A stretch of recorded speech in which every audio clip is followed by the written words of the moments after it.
It's time to slip on your overalls and turn up the volume on a commercial radio station now, as we're about to head back into the garage for the more advanced second part of our GT5 tuning guide.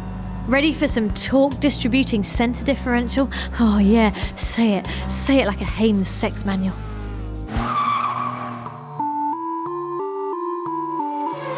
Four-wheel drive cars are great for gripping corners like a hardy run-over elk clings to life, but they're not great for speeding in and out of bends. But wait, what's this?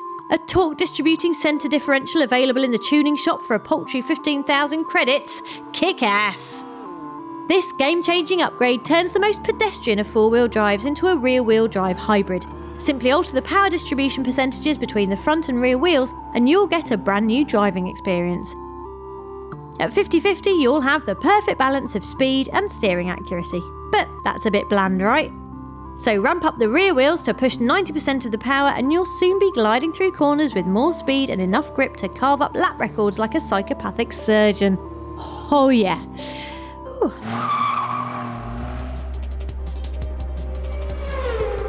Stump up 7,500 credits for the flirtatious-sounding, fully customisable limited slip differential, and you'll be able to independently adjust the wheel rotations on either side of the car to improve traction while cornering. It might just be the Lighthouse family on Capital Gold, but it feels hot in here. If you're in the habit of screeching around corners rather than slowing down for them, the LSD will apply more power to the wheels on the ground than to the ones aiming for the heavens, thus making you corner more quickly. The initial torque setting determines when the system kicks in, while fiddling with the acceleration sensitivity will give you more or less traction. Set it high and you'll grip harder but get some understeer. Set it low and oversteer comes into play to make driving that little bit more dangerous. Experiment with the settings until you find what's right for your car and driving style.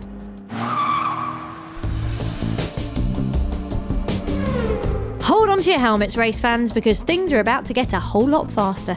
And by things, we mostly mean your engine.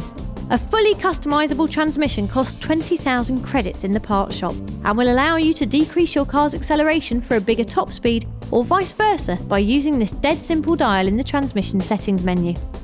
What does this mean? Well, if you're on a track that has miles of straights, you want the fastest top speed possible. But if you're on a twisty circuit with lots of braking, then you should go for mean acceleration. Get it? Good. Head to a practice track to find the perfect zen balance of quick gear changes and raw speed for your car.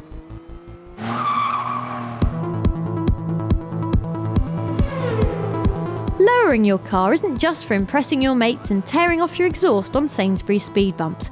It also helps to make your car corner expertly and even go faster. You'll need to spend 15,000 credits to really feel the highs and the lows of suspension tweakage, but it's totally worth it.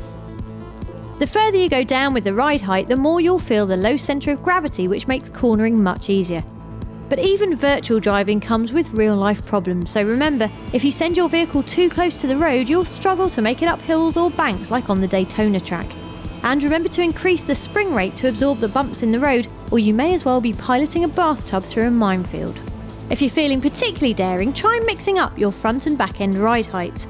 A lower front will give you more oversteer and the opposite will create understeer.